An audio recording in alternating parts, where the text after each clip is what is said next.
Alors maintenant que j'ai supprimé tous mes useState dans le composant authentification form, donc j'ai fini mon réducteur, on le voit, il est ici, là, donc il est assez long. Si je dézoome, là on le voit presque entièrement. Voyons, je vais supprimer un espace, je vais supprimer la ligne, là, voilà. Donc tout ça, là, c'est le réducteur qui va jusqu'à ici. Donc on voit que j'ai utilisé des if à chaque fois. Donc souvent ce que l'on voit, c'est pas ça. Ce que l'on voit, c'est un switch case. Donc je vais sélectionner tout ça là, tout le réducteur jusqu'à ici. Parce que là je suis dans la fonction réducteur. Je vais supprimer tous ces if. Je vais les désactiver. Et je vais remplacer ça par un switch case. Donc là on voit que l'application marche toujours, hein, parce que je n'ai pas enclenché une fonction de dispatch. Par contre, si je clique sur un fichier de mot de passe, et bien là j'ai une erreur, car bien sûr il n'y a plus de réducteur. Il y a le réducteur, mais à l'intérieur c'est vide. J'actualise, ça remarche. Donc on avait vu dans la documentation React qu'ils avaient mis ici un réducteur là, avec un switch case. Alors ce qui est bizarre, c'est qu'ici ils mettent des accolades. Je sais pas pourquoi. Car si tu vas dans le MDN, car le switch case c'est du JavaScript natif, basique, l'instruction switch évalue une expression et selon les résultats obtenus et le cas associé, exécute les instructions correspondantes. Là on a un petit exemple. Là ils mettent papayas. Donc l'expression est contrôlée, dedans il y a papayas. Et là on a différents cas. Ici il y a papayas, donc c'est le case papayas et ça va exécuter ce console log là. Si je fais run, voilà. On voit mongoose. Donc ce qui est intéressant, c'est aussi de voir la syntaxe, switch, l'expression et après les différentes valeurs suivant les cas. Instruction exécutée lorsque le résultat de l'expression correspond à la valeur 1. Donc il ne faut pas oublier le default. Et si on va sur description, une instruction switch commence par évaluer l'expression fournie. Cette évaluation ne se produit qu'une fois. Si une correspondance est trouvée, le programme exécutera les instructions associées. Si plusieurs cas de figure correspondent, le premier sera sélectionné même si les cas sont différents les uns des autres. Voilà, donc là il parle de mettre l'instruction break, mais ici nous on n'en aura pas besoin parce qu'on utilise le return. Voilà, parce que là c'est pas des console logs que l'on affiche dans un réducteur. Donc là on peut voir aussi un autre exemple. Voilà. Donc là je vais y mettre le switch. Je vais zoomer un peu. Donc dedans, il faut mettre l'expression que l'on va contrôler. Donc ça va être l'action.type. Donc l'action type qui est ici. Le gros intérêt du switch case, c'est que j'ai besoin de le mettre qu'une seule fois. Alors qu'avec le if, on le voit à chaque fois, je dois répéter action type, action type. Ça, c'est le premier intérêt du switch case. Donc après, je mets les accolades. Et donc dedans, je mets les cases. Donc case. Et après, le case ici, ça va être, par exemple, le premier, ça va être error same password, CTRL V. Donc là, je mets la donnée. Si ça correspond à ça, alors il va exécuter le code après la virgule.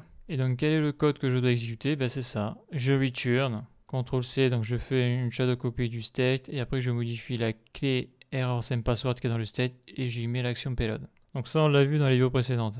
Voilà, ça je réactive et voilà. Donc là qu'est-ce qu'il me dit là? Il me dit expect a default case. Voilà, parce que si dans l'action type il n'y a aucun cas qui correspond, donc dans mon cas, c'est impossible parce que quand tu crées le dispatch, tu crées dans la foulée le réducteur. Tu modifies le réducteur. Donc là, il réclame un default. Donc je vais lui mettre son default. 2 points. Et bien ça va être quoi le default? Et bien ça va être comme ici avec le if là. Ça va être le return du state de base, c'est-à-dire tu retournes l'initial state. J'active Maj Alt F, il n'y a pas d'erreur. Donc si je vais de l'autre côté, si je clique ici, donc celui-là, je n'ai pas encore mis ce state dans le case. C'est action type. Si je clique ici, voilà ce que ça fait. Voilà, ok. Donc je continue, donc ça c'est le défaut, donc lui il s'en va, il s'en va, je le mets tout au fond. Donc là j'ai fait error same password, ça c'est bon. Donc maintenant il faut que je fasse le toggle is login, CTRL C. Donc là j'écris case, CTRL V, j'aurais dû prendre la chaîne de caractères. Voilà, 2 points. Et après qu'est-ce que je dois retourner? Je dois retourner tout ça, CTRL C, CTRL V, CTRL/, voilà, Maj Alt F. Je continue. Donc ce qui est un peu chiant avec le switch case, c'est de mémoriser sa syntaxe. Et c'est vrai que moi, je ne m'en souviens jamais de cette syntaxe. Je suis toujours obligé de regarder. Donc là, je fais case. Et là, je vais faire error message. CTRL C, CTRL V, 2 points. Je reviens à la ligne. Et ça return ça. CTRL C, CTRL V. Ça, je réactive. Ça, c'est bon. Donc qu'est-ce qui reste? Il reste le display password. CTRL C. Donc case, 2 points, CTRL V. Pas oublier de mettre la string. Et le 2 points, il n'est pas ici, il est après. Il est là. Et qu'est-ce que ça return? Ça return ça, CTRL C, CTRL V. Ça, je réactive Maj Alt F. Voilà. Donc si je dézoome, est-ce qu'on le voit en entier? Donc là, j'ai tout mon switch case à droite. Et ça, c'était avec les if. Donc voyons, je vais réactiver ça quand même. En couleur, ça sera plus lisible. Ouais, sauf que là, je vais avoir des erreurs de partout. CTRL Z. Donc franchement, le seul intérêt du switch case, bon, c'est sûrement plus esthétique à regarder. Après, c'est vrai qu'on ne répète pas l'action type, alors que c'est vrai que sur le if, à chaque fois, tu répètes ça. Ici, tu l'écris une seule fois. Donc c'est pareil, ici, tu répètes tout le temps le if. Mais là, tu répètes tout le temps le case.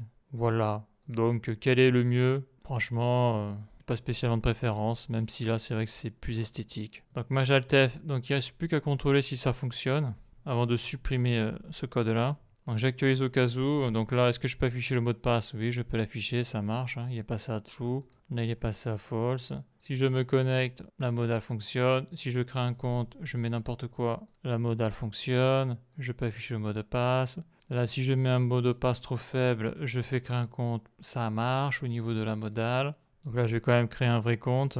CTRL C, CTRL V, je crée un compte. Ok, je me connecte, ça plante pas. Donc il y a tout qui fonctionne, donc je supprime le compte, ok. Voilà. Donc le switch case fonctionne correctement.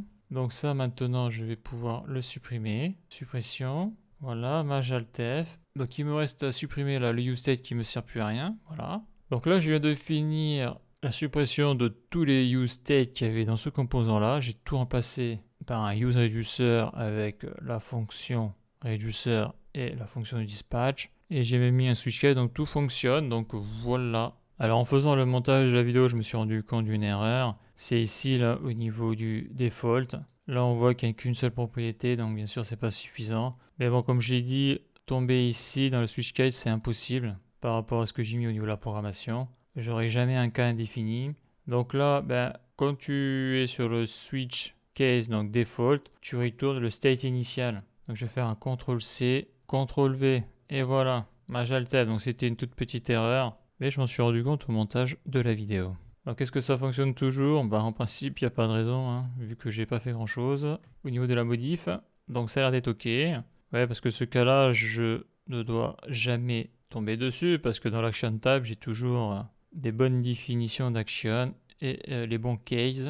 Donc voilà pour cette vidéo. J'en ai fini avec le composant authentification. La mission a bien été accomplie et je me suis formé sur le hook useReducer. J'ai supprimé tous les hooks useState. Donc là, j'y vois beaucoup plus clair entre l'utilisation du hook useState, donc toujours pour gérer l'état local dans le composant, et le hook useReducer pour centraliser un peu son state, mais toujours dans l'état local du composant. Donc maintenant, je vais vouloir m'intéresser à Redux, mais avec les hooks Redux, pour pouvoir gérer le state, mais au niveau global, c'est-à-dire dans un store. Comme ça, n'importe quel composant dans l'application, quel que soit l'endroit où il se trouve, il peut accéder à la donnée. Ce qui n'est pas le cas avec le hook useState et le hook useReducer.